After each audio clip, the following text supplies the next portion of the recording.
Welcome to the HEARTS Entwined podcast. In this podcast, we'll be having discussions around the secrets which attract lasting, healthy, fulfilling relationships, creating a healthy mindset, and what women should know and understand about men. Introducing your host, Lyn Smith, the Queen of Hearts, relationship expert, trainer, speaker, and best-selling author of the Cupid's Bow technique. Lyn's mission is to have a positive impact in reducing divorce, domestic violence, and suicide. Welcome to the HEARTS Entwined podcast. This is your host, Lyn Smith, the Queen of Hearts, and today, listeners, got a really interesting topic. We're going to be talking about monogamy or polygamy. So this is going to really be interesting because I'm going to have the conversation with my ex-partner. His name is Paul Lowe, and he is the owner and founder of Will Game Changers. Welcome, Paul. Thank you very much. And as I said on the previous podcast episode, or one of the previous ones we did, there's a kind of surreal feeling to this, and I'm really looking forward to this because I know our views on this, and that's not to say that our individual views are right or wrong, but I'm sure it will make for a fascinating dance. Absolutely, because I think I certainly have had many conversations with people who are very pro polygamy, for want of a better expression, but I don't necessarily subscribe to it or believe that it's the right way for us to go, and I know you share similar thoughts. I do. What this sparked with me before we dive into the deeper dive into this kind of this question, it brought up, rightly or wrongly, just a little bit of a sideswipe here, the question of judgment versus opinion. And for me, the latter, the opinion, is I have this view and thought around something, and that's okay. Because isn't it true that, I think there's so much pressure around, being pure about our word, and you shouldn't say that, and you shouldn't say that, and you should say this, and and all this kind of stuff. And I think we, certainly from the people I speak to, a lot of people, that they feel stifled and constrained by this lack of freedom to express themselves because they're going to be perceived as being judged, and this judgment. So for me, I think it's absolutely healthy for us to express an opinion, but it's when we're bringing comparison that it brings in the element of judgment, doesn't it? So simple example of, I don't know, I might say, I love the color yellow, for example, just as one example. And by the way, the color yellow is better than the color pink. All of a sudden, that goes from an opinion into a judgment. Who am I to say that yellow's better than pink?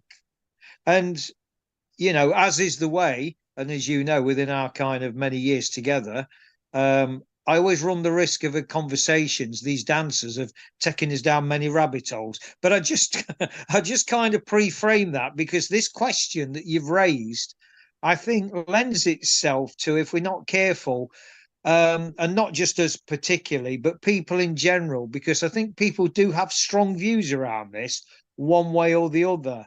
And I think it's nice if we can offer an opinion around it rather than a judgment. And I'm not suggesting that we would offer a judgment. But anyway, I just throw that on the table for what it's worth. Yeah, absolutely.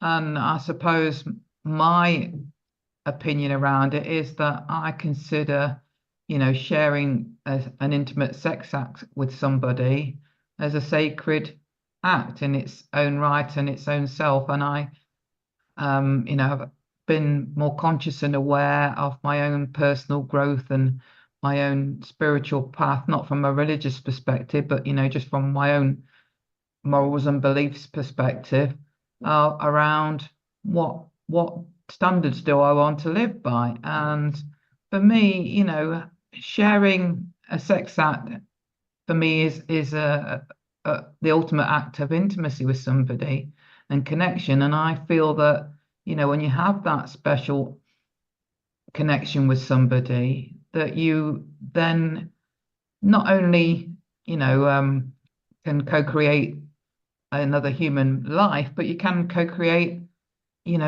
really great special things on the back of exchanging that sexual energy. And I just, for me personally, wouldn't want that to be diluted by, having multiple partners. What are your thoughts, Paul?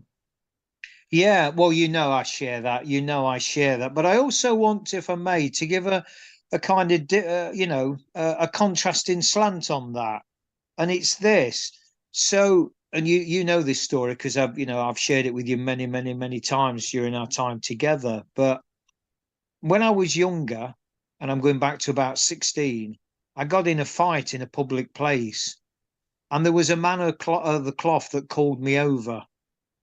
And in those days, I was kind of, I really thought I was the boy. I was on the streets. I was wild. And anyway, this man of the cloth called me over, and he said, "I've seen you before." He said, "You really think you're something, don't you?" And he said, "I can imagine you've got girlfriends. You're one with the ladies." And he introduced me to something. Although he didn't call it what I call it, but he introduced me to a concept. And even though I didn't understand, as a 16-year-old that was raw, that was on the streets, that was aggressive, that was extremely physical, it's amazing how his words have stuck with me. And I conceptualized a model. And basically what he said was the physical side of what we do in life is the base level. It's easy. And he referred to me, as having girlfriends and, the physical stuff like fighting. And he said that's our most base level kind of way of existing and connecting. And then the next level up, and in latter life, I conceptualized like Maslow's triangle, splitting into 4. So at the bottom, you've got the P for physical. The next level up, you've got the M for mental, how you connect with people in a relationship mentally. The next level up is the emotional. How, you're really starting to get deep and intimate now with emotional stuff. But really, he said, and this was, like I say, many, many moons ago. I mean, as you know, I'm in my late 20s now. So, I've been to sleep a few times since then. I haven't been to many maths classes, clearly, but anyway, that's another story. But he said, right at the top of everything, and he said, if you've got this, or everything else sits underneath it. And that was the S for spiritual. Now, I hadn't got a clue what he was talking about, but I've never forgot it. So at the top, so working it down and conceptualize Maslow's hierarchy triangle, at the top, you've got S for spiritual. Then underneath that, you've got E for emotional. Then you've got M for mental. And at the bottom, you've got P. I call it the SEMP triangle. So I share a slightly different view to you in terms of the physicality. I do agree that, sharing a sexual act of intimacy is sacred. I absolutely, I do subscribe to that. But I think there are higher levels of intimacy.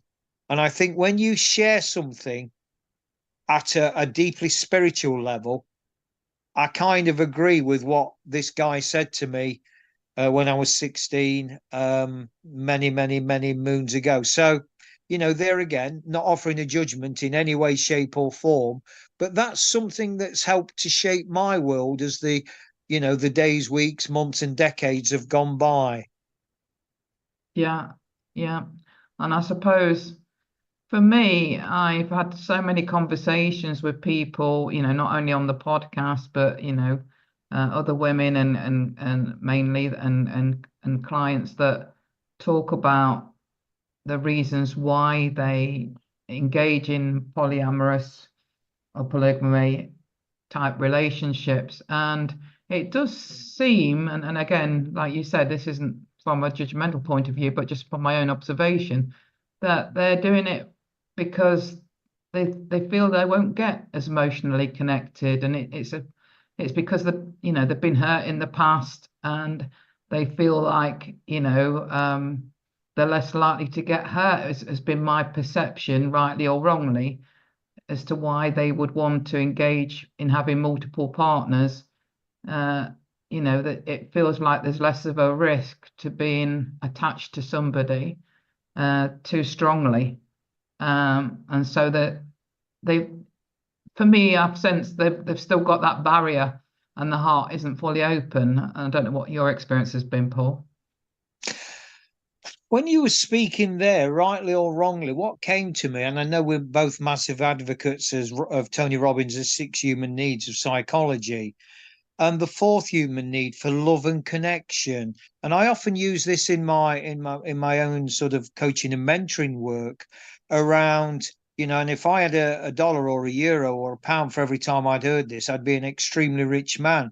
But how people settle for connection rather than love, because apparently love hurts. There must be a song in there somewhere. I'm sure there's a I haven't sang on one of your podcast episodes yet, have I? This will be a first, won't it? Oh, not this time. But yeah, love hurts. And using the example of social media, I've got 5,000 friends.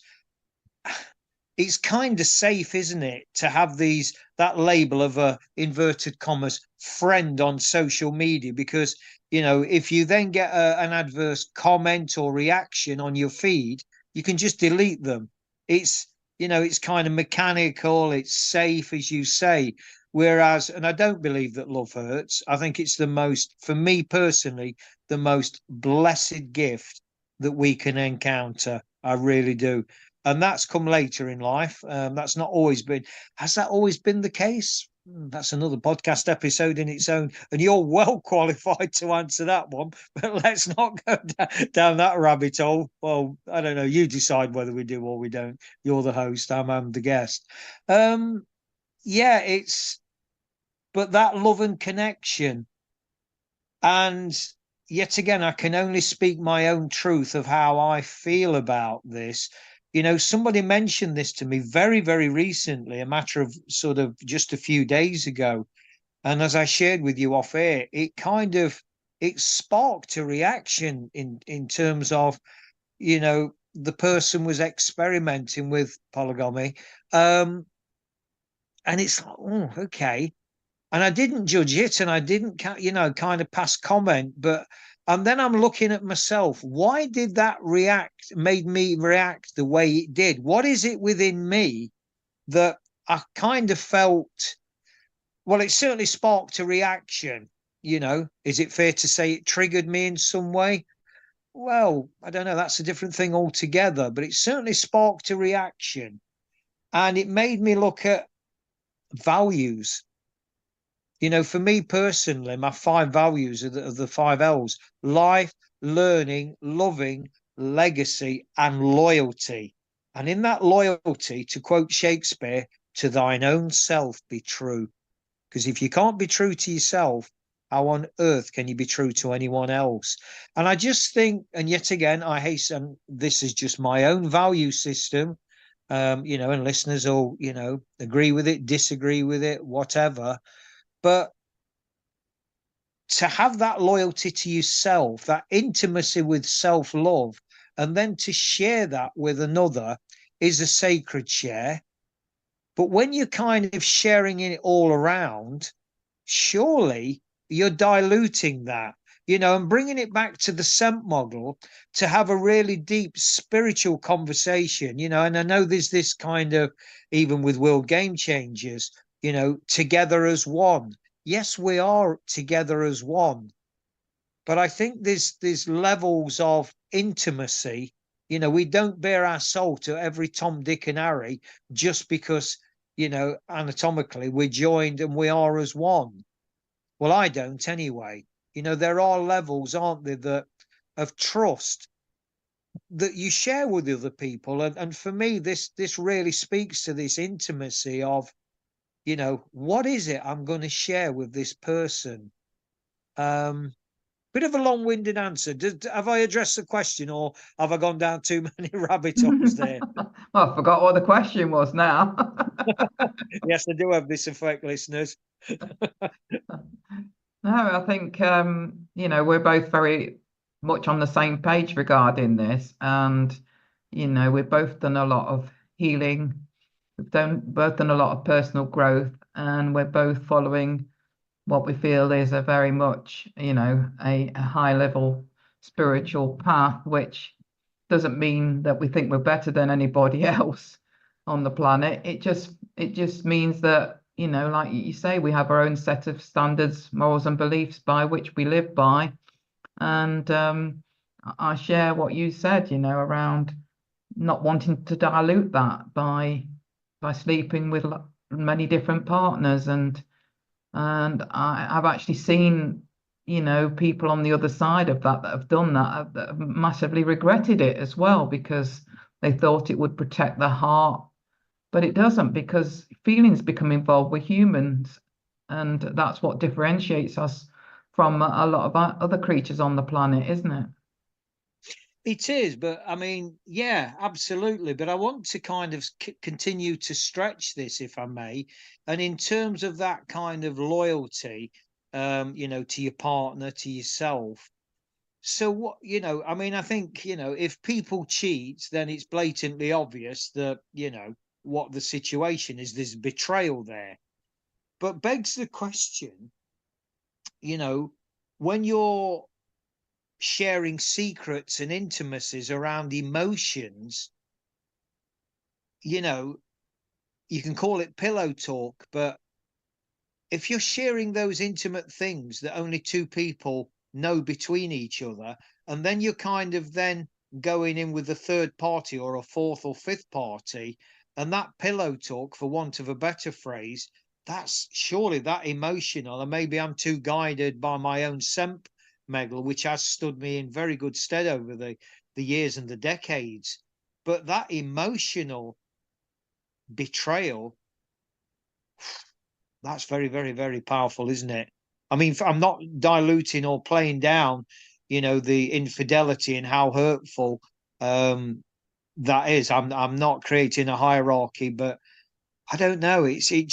What I suppose I'm trying to say in a very long-winded way is there's more ways of kind of being monogamous than just, it's deeper than just sleeping with someone, isn't it?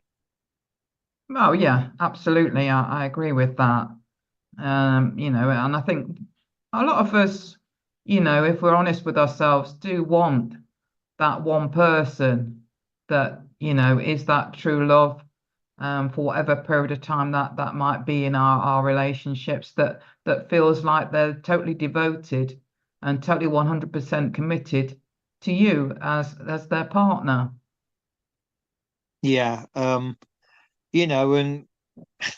I mean, in a beautiful conversation and dance like this, it's, I think it's, and I use this term loosely, but difficult to try and step outside. I mean, I can only take ownership of my own sort of energy, my own thoughts, my own experiences, my own values to, at the risk of overusing that word, around this monogamy. But, to have that really concentrated faith and focus, that knowing that your partner, the two of you just belong together across the board, not just the physical, and no apologies, listeners, for keep sort of beating that drum, because it is the whole integrated, holistic package of, of the spiritual, of the emotional, of the mental, of the physical. It's the complete package. And I think there's and I'm generalizing here, and of course, generalizing can be as dangerous as assumptions and as dangerous as making judgments. But, there's this whole thing, isn't there, around really, really being true to yourself and being true to that other person. And when and I'll bring in this word again, keep diluting that and keep passing it around, it becomes secondhand and devalued. I kind of struggle to get outside that wall. And then I try and look at, from a psychology point of view, why is it that we do the things we do? We've already mentioned, or I've already mentioned and brought in Robbins' 6 human needs, because obviously everything we do is to meet a human need, and I can remember years and years and years ago, I had a conversation with the wife of a minister. And she confided in me one day, and I don't know why she did, because we didn't have a particularly close I mean, I knew her, of course, but she actually took me to one side one day and said, I want to share this with you, Paul. And why she did, I still haven't got a clue. But she told me she was having an affair, which really shocked me, being married to a man of the cloth. And she said, my husband is a really, really good, loyal man. He's solid, he's reliable, he's dependable, he's everything. But he doesn't excite me in the bedroom. My lover does. And that was before I was aware of the 6 human needs of Robin's. And kind of what I deduced from that, she got a certainty from her husband and she got her uncertainty from her lover.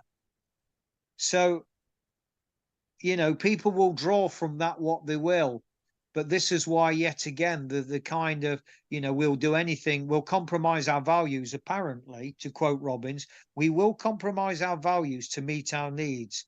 I mean, that's a whole new podcast episode in its own right. But it brings in this whole complex thing about, why are we, or why do we believe in a monogamous relationship? Or otherwise, as the case may be, because that's really the crux of this conversation, isn't it? And I can only offer my own thoughts on this, and it is that dilution of, is it that love hurts, and it's easier to kind of just hit and run rather than get too committed and too entwined in a relationship where that it's more than just one person. To quote the 4th need, we'll settle a bit more for connection rather than love, is kind of my overriding thoughts. And my thoughts too. I am totally aligned with what you've said. And for me, the way I view it is that whether we're conscious of it or not, I can only feel and see from what I've experienced when I've spoken to people about this, that it's compounding if there's an underlying feeling that you're not enough, I can only think that is compounded if, your partner wants to, and you've decided you want to have multiple partners. Yeah, and hey, listen, all's fair, to quote a cliche, all's fair in love and war, so long as, the partners are consenting and, obviously of consenting adult age, then great. If that works for them, fine. But yet again, not to sort of focus on me, myself, and I, and flirt too much with the ego, but it certainly wouldn't work for me. No, it certainly wouldn't work for me either. And I've seen firsthand, when I've had conversations with people that have dabbled in that, it doesn't diminish the fact that you might get hurt at the end of the day. If that's the underlying, I suppose, reason for why you might want to experiment in that way, is because you feel like you're less likely to get hurt if you're spreading yourself around multiple partners. There's certainly quite a lot of people that have come through the other side, and I've seen how hurt they've actually been because, the partner has paid more attention to other people in the relationship or whatever that might be. But, good luck to you if you are somebody listening that does dabble in that and have opposing views. But this is just what we wanted to discuss, because this is our reason for wanting to have monogamous relationships going forward. Yeah, and if I can, sort of attempt a bit of humour, and the key word, listeners, is attempt, because apparently my humour leaves a lot to be desired. So not that it's becoming a self-fulfilling prophecy, you understand, but I will prefix it with the word attempt. So when Lyn and I were together for many years, there was disloyalty in the relationship. And let me put some context on that. So I did have attentions and emotions elsewhere. And when I told Lyn what they were, that created a challenge.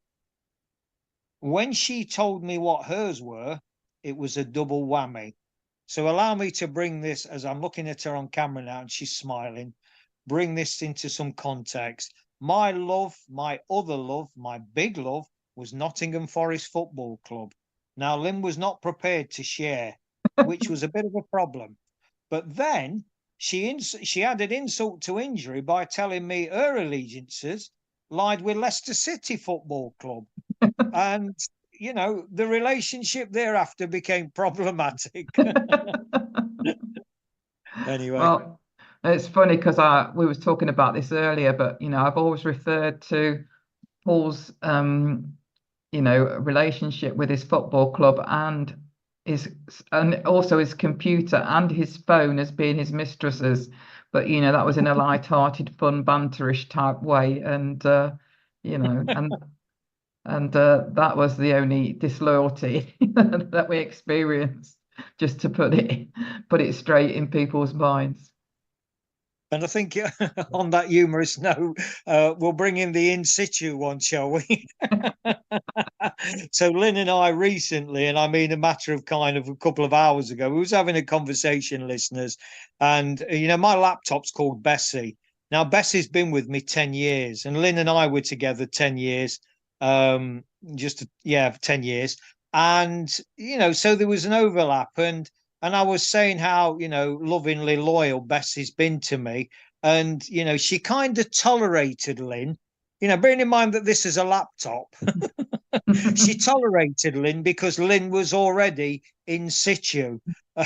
So I think I'll leave you as the host to have your last comments around that being, you know, categorized as you being in situ. Yeah, and my response to that was, what, in situ, as in you mean, you know, I'm some sort of ornament in our relationship. Anyway, one digresses, but thank you for having me on.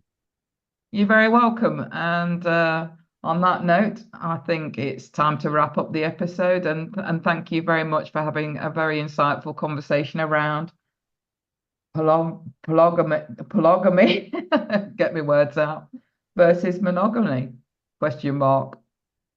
Yeah, and just to kind of finish off from my point of view, is to say that this episode will also be broadcast on the World Game Changers podcast as well. So it's it's a dual purpose one. There's a bit of duality rather than just one monogamous episode here, but I think we could be excused.